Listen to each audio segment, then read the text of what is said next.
다 함께 사도신경 고백함으로 7월 28일 수요일 12예언서 기도회를 시작하겠습니다. 나는 전능하신 아버지 하나님, 천지의 창조주를 믿습니다. 나는 그의 유일하신 아들 우리 주 예수 그리스도를 믿습니다. 그는 성령으로 잉태되어 동정녀 마리아에게서 나시고 본디오 빌라도에게 고난을 받아 십자가에 못 박혀 죽으시고 장사된 지 사흘 만에 죽은 자 가운데서 다시 살아나셨으며 하늘에 오르시어 전능하신 아버지 하나님 우편에 앉아 계시다가 거기로부터 살아있는 자와 죽은 자를 심판하러 오십니다. 나는 성령을 믿으며 거룩한 공교회와 성도의 교제와 죄를 용서받는 것과 몸의 부활과 영생을 믿습니다.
오늘 우리에게 주시는 하나님 말씀은 스바냐 3장 11절에서 13절 말씀입니다. 구약 성경 스바냐 3장 11절에서 13절 말씀입니다. 다 함께 봉독하겠습니다. 그날에 내가 내게 범죄한 모든 행위로 말미암아 수치를 당하지 아니할 것은 그때에 내가 내 가운데서 교만하여 자랑하는 자들을 제거하여 내가 나의 성산에서 다시는 교만하지 않게 할 것임이라. 내가 곤고하고 가난한 백성을 내 가운데에 남겨두리니 그들이 여호와의 이름을 의탁하여 보호를 받을지라. 이스라엘의 남은 자는 악을 행하지 아니하며 거짓을 말하지 아니하며 입에 거짓된 혀가 없으며 먹고 누울지라도 그들을 두렵게 할 자가 없으리라. 여러분은 나머지라는 단어에 대해 어떤 이미지가 가장 먼저 떠오르시나요? 나머지라고 하면 긍정적 이미지보다는 부정적 이미지가 먼저 떠오릅니다. 학생들에게 나머지라 하면 학업 성취도가 또래 친구들보다 조금 뒤처져서 보충학습을 해야 하는 대상이었습니다. 또한 요즘 사회에서도 나머지, 남은 자, 남겨진 자라고 하면 이 치열한 경쟁 사회 속에서 선택받지 못한, 즉 경쟁에서 뒤처진 사람을 먼저 떠올립니다. 하지만 오늘 본문 속에 등장하는 이 나머지는 우리가 생각하는 부정적 의미의 나머지가 아닙니다. 하나님께서 말씀하시는 바로 이 남은 자들은 모든 죄악들로부터 걸러지고 또 돌이켜진 하나님의 백성들을 의미합니다. 마치 바다에서 사금을 채취할 때 모든 불순물들을 다 걸러내고 마지막에 그 위에 남겨진 진짜 사금과도 같습니다.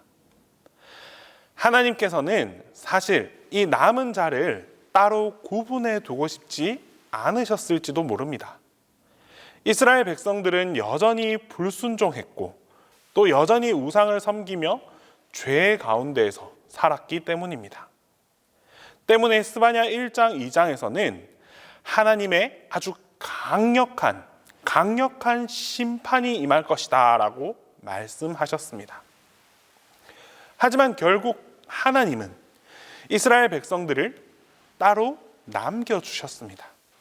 단 이들에게는 조건이 있었습니다. 바로 스바냐의 외침에 순응한 사람들, 즉 회개를 이루어서 하나님께 돌아선 자가 되어야 했습니다. 그렇게 회개한 이들에게는 다시 한번 축복의 기회가 주어졌습니다. 여호와의 날에 심판을 면하고 또 오히려 하나님의 구원과 축복의 날들이 주어지게 된다라고 말씀하십니다. 하나님께서 어떤 자들을 남겨주시고 또 다시금 구원과 축복을 허락해 주셨는지 오늘 본문 말씀을 통해서 보다 깊이 한번 살펴보겠습니다. 하나님께서는 먼저 이스라엘 백성들을 겸손하게 만드셨습니다. 11절 말씀에 그날에 내가 내게 범죄한 모든 행위로 말미암아 수치를 당하지 아니할 것은 그때에 내가 내 가운데서 교만하여 자랑하는 자들을 제거하여 내가 나의 성산에서 다시는 교만하지 않게 할 것이라. 그날이 오면 예루살렘은 여호와를 거역한 온갖 잘못을 부끄러워하지 않아도 될 것입니다. 또한 그때 하나님께서 교만을 떨며 자랑을 일삼던 자들을 도성에서 아예 없애버린다라고 말씀하십니다. 이전까지 이 유다의 남은 자들은 하나님의 심판으로 인해 포로 생활을 하면서 이방인들로부터 수치와 멸시를 당했습니다. 그러나 이제 하나님께서 이들을 회복시키는 날에는 결코 죄로 인해서 수치를 당하지 않을 것이다 라고 말씀하십니다. 왜냐하면 하나님께서 이들을 변화시키고 또 이 가운데 교만한 자들을 모두 다 제하여 버리실 것이기 때문입니다. 여기서 교만하여 자랑하는 자는 자신들을 높이며 즐거워하는 자들을 가리킵니다. 유다의 남은 자들 중에는 결코 교만한 자들이 없을 것이며 오직 겸손한 자만이 남을 수 있도록 그렇게 모두를 변화시킬 것입니다. 하나님이 친히 이 유다 민족들을 겸손하게 만드시는 것입니다. 하나님은 모든 사건을 통해서 겸손하게 하십니다. 헛된 자랑들을 다 제하게 하십니다. 모든 죄의 근원은 바로 교만에서 시작됩니다.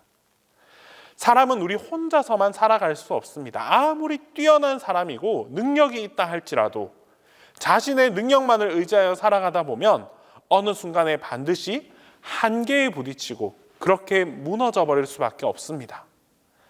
자신이 아무리 높다 하여서 다른 사람과 함께 더불어 살아가지 못하고 혼자서만 살아가는 것은 결국 교만에 해당하는 행위입니다. 2018년 미국 뉴욕타임스 기사에서 한국 신조어, 우리나라에서 만들어진 신조어 중 하나를 그대로 영문으로 표기를 해서 관심을 갖게 된 적이 있습니다. 그 신조어는 바로 갑질입니다. 당시 땅콩 회항 사건으로 알려진 이 대한항공에서 일어난 그 회항 사건을 소개하면서 갑질이라는 단어를 그대로 표기했습니다. 그리고 이에 대해 설명하기를 중세시대의 영주처럼 임원들이 부하 직원이나 하도급업자를 다루는 행위라고 풀이했습니다. 이후에 또 이 단어는 옥스퍼드 영어 사전에 신조어로 등재되기도 했습니다. 갑질이 무엇입니까? 교만의 전형적인 예입니다. 자신의 지위나 권력이 높다 하여서 힘없는 이들을 함부로 대하고 학대하는 행위가 바로 교만입니다.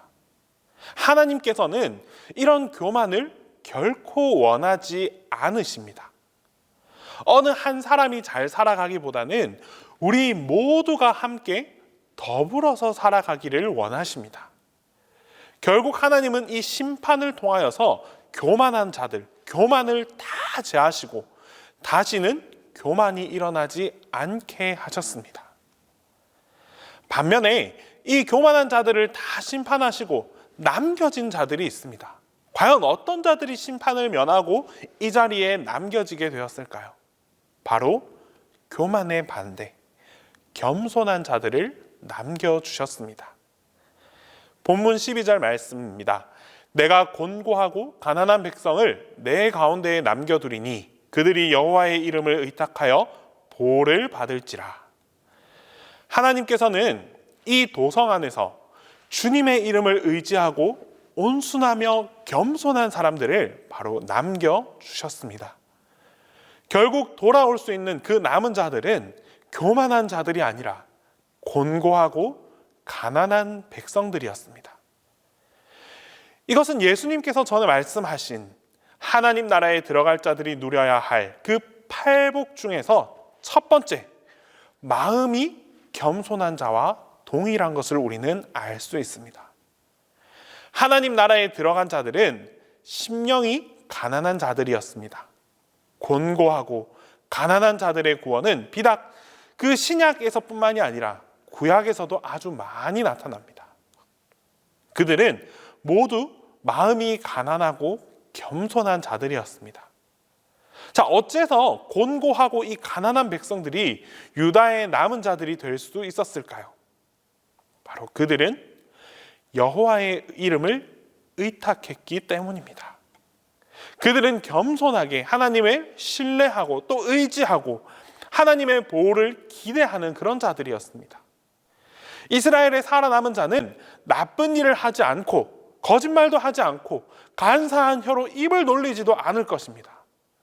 그들이 잘 먹고 편히 쉴 것이니 이제 아무도 그들을 위협하지 못하게 될 것입니다.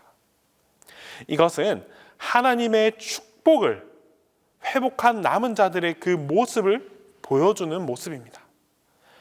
그들에게는 더 이상 악행이나 죄를 범하는 일이나 괴율한 혀가 있지 않습니다. 뿐만 아니라 그들은 평안과 안전을 보장받게 됩니다. 13절 하반절에 먹고 누울지라도 그들을 두렵게 할 자가 없으리라 라고 말씀하십니다. 여기서 먹고 누울지라라는 이 말은 목축에 사용되는 용어입니다. 즉 하나님은 유다의 이 남은 자들을 위한 목자가 되어 주십니다. 또한 그들을 안전하고 평화롭게 보호해 주시고 또 그들의 필요에 따라 그 필요를 공급해 주십니다. 하나님께서 그들에게 참 평화와 안전을 주십니다.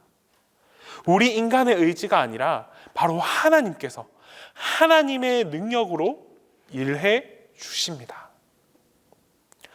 하나님께서는 겸손한 자들을 자신의 품에 끝까지 남겨주셨습니다. 비록 그들도 죄 가운데 있었고 잘못을 범했다 할지라도 그들이 다시금 돌이키고 주님 앞에 나아왔을 때 그들을 심판으로부터 남겨주셨습니다. 이제 하나님께서 이 남겨주신 자 가운데 바로 우리가 이 남겨진 자 안에 속해 있을 수 있어야 합니다. 우리가 돌이키고 우리가 회개함으로써 주님의 심판으로부터 구분될 수 있어야 합니다.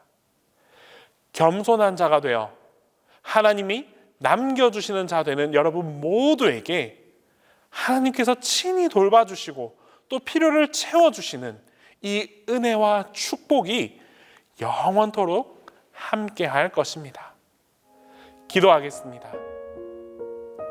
우리 이 시간 먼저 기도 드릴 때에 내 안에 있는 그 모든 교만들이 다 사라지게 해달라고, 그리고 교만을 다 제하고 나서 겸손한 삶을 살아가게 해달라고 기도하겠습니다.